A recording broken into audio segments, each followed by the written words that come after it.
Nicola? What's going on? I heard you were admitted to hospital. Hi, Wendy. Yeah, that's right. I'm in the hospital now. I was so surprised when Joe told me. I couldn't believe it. Sorry for causing a fuss. Anyway, you'll be able to get discharged tomorrow, won't you? Huh? Tomorrow? Oh no, you didn't forget, did you? We have guests due to come tomorrow morning, so I need you to be here first thing to make the necessary preparations to entertain them. I told you this, didn't I, Nicola? Yes, and before that, you'll need to vacuum the living room where everyone will be gathering, plus the entrance, hallway, and kitchen.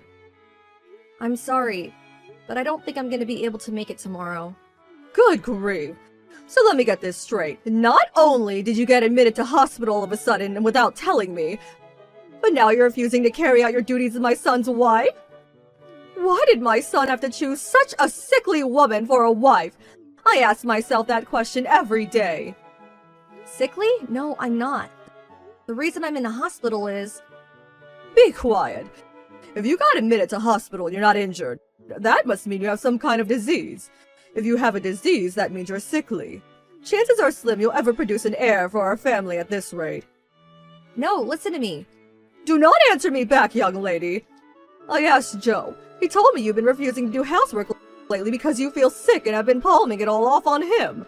Do you take joy in forcing my son to do a woman's job? I never forced him. I regularly see my poor son wheeling a shopping cart around the supermarket on his way back from work. To think you force a grown man in a suit to go grocery shopping.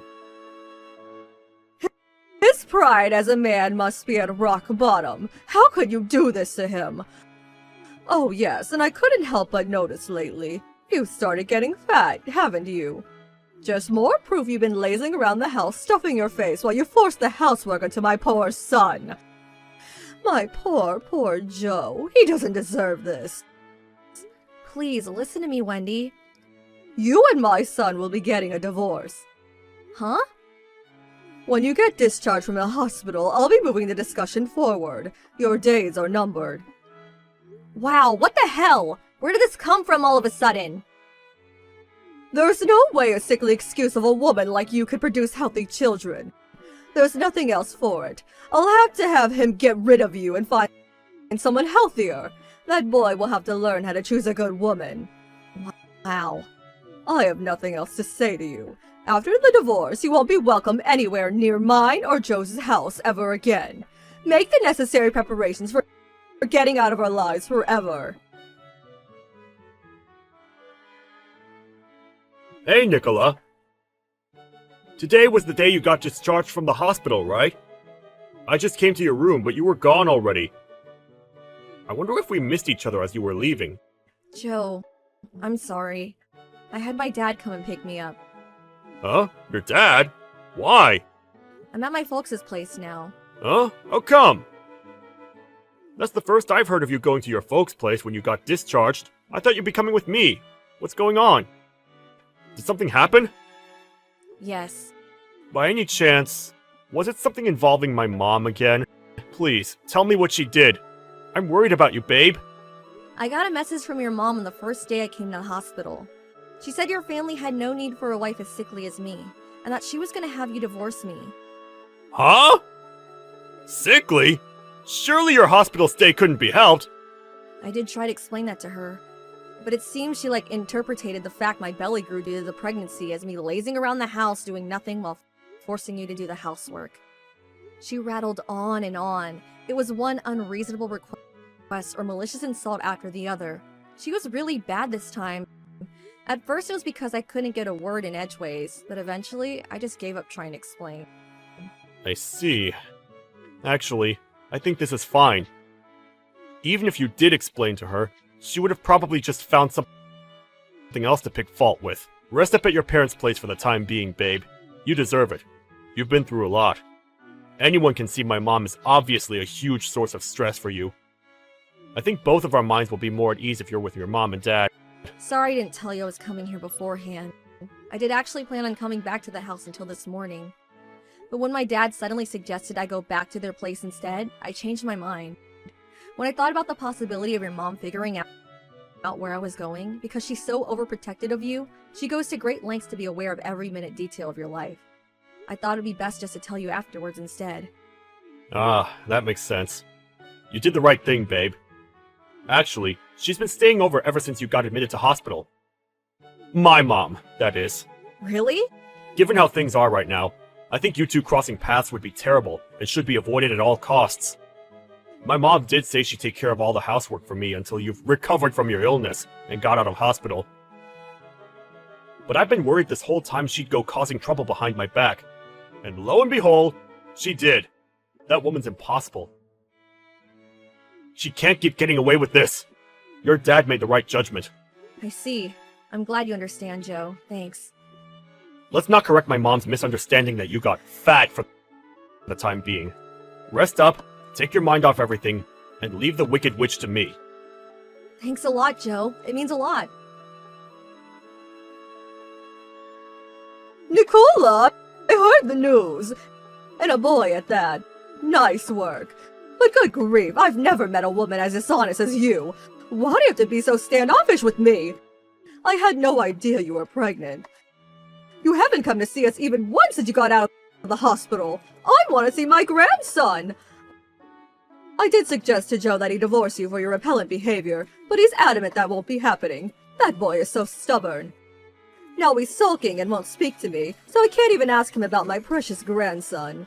Thinking about it now, I'm guessing you must have gone back to your folks' home and had a home birth.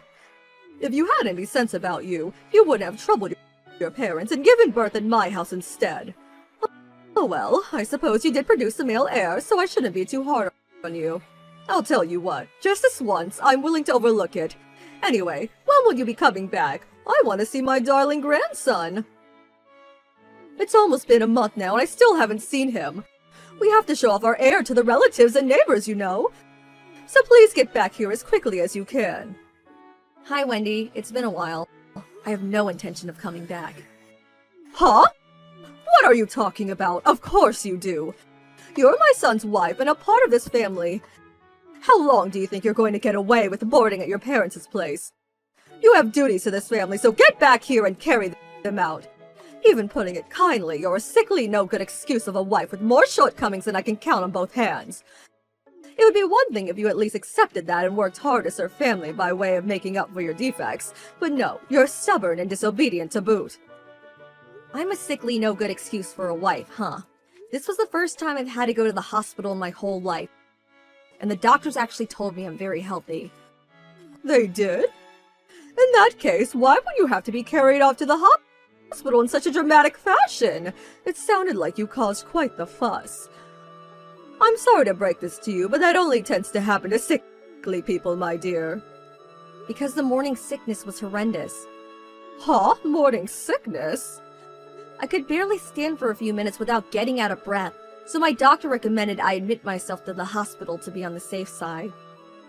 You were in the maternity ward the whole time? That's right. Why didn't you tell me? I'm your mother-in-law. I didn't feel like it anymore. What? I did intend to start keeping you in the loop once I entered my 12th week. But then when the morning sickness got bad and I admitted myself to the hospital way earlier than planned, I thought it'd be better to let you know then.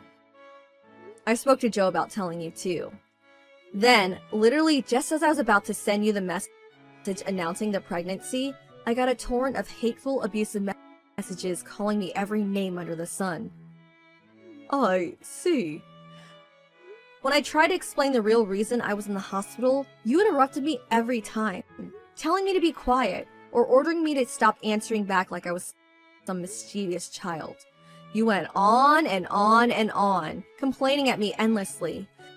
You made me feel so small at a time when I already felt bad enough due to my condition. It dawned on me that with things like this, if on the off chance I gave birth to a daughter, you'd probably lose your mind, and I actually felt scared for my own and my child's safety, which is why I sought safe haven at my parents' place and decided to keep quiet about everything until after the birth. I see. Anyway, never mind all that. It's in the past now. The most important thing here is that you produced us a male heir. Everything turned out all right in the end. All's well that ends well, right? Let's just let bygones be bygones, okay? What? So when will you be coming back here? I want to see the little heir's face. You think I'm just gonna forget about everything that easily? Bye. Wait, what? Nicola? Mom, it's Joe. Oh, Joe. I just had some awful messages from Nicola. Awful, huh? I saw the whole conversation. I sat next to her. What? You're together now? Yes, we're together now. Or rather, I moved into her place. What? I'm only going to give you the quick rundown here. The quick rundown? This weird obsession you have with looking at our family like we're part of some kind of royal succession drama in medieval Europe. Eldest sons, brides, heirs. I couldn't care less. Huh? All I care about is protecting my family, Nicola, and my son. And I have no interest in continuing to have anything to do with anyone who bullies my wife. That's why we're cutting all ties with you, Mom. Cutting all ties? It goes without saying, but you'll never see your grandson. Oh my god! That child's the heir of our dynasty! Just like you were! Do you seriously think you could do this to me? Dad gave us the go-ahead. What's the problem? What? Anyway, Mom, I gotta ask. Heir? Dynasty? What the hell are you talking about? You're the only person I've ever heard using those old-fashioned words outside of movies. Besides, Dad works in an office cubicle looking at numbers on a screen for crying out loud. He's hardly the king of France. But... Nah, no buts. That's it. Never contact us again. Wait, Joe! After that, my mother-in-law completely lost it and sent me lots of hateful messages and voicemails, blaming me for taking her family away from her. But Joe showed me how to block her, and I never heard from her again. The next day, just to be on the safe side, we both bought new phones and changed our numbers. She did embark on a desperate search for the whereabouts of her estranged son and grandson, but in spectacular irony, she didn't even know where my parents lived because she had such little interest in me. As a result, there's no danger of her tracking us down and showing up out of the blue. And we're living our new family life in peace and harmony. Oh, and by the way, we are still in contact with my father-in-law, who's always been super supportive towards us. He gives us status reports on his wife from time to time. But sadly, he says she still hasn't shown an ounce of remorse, instead blaming everyone except herself for the mess she made. It seems the prospect of her meeting her grandson is still nothing but a distant hope. Last we heard from him, he's seriously considering divorce. Can you blame him?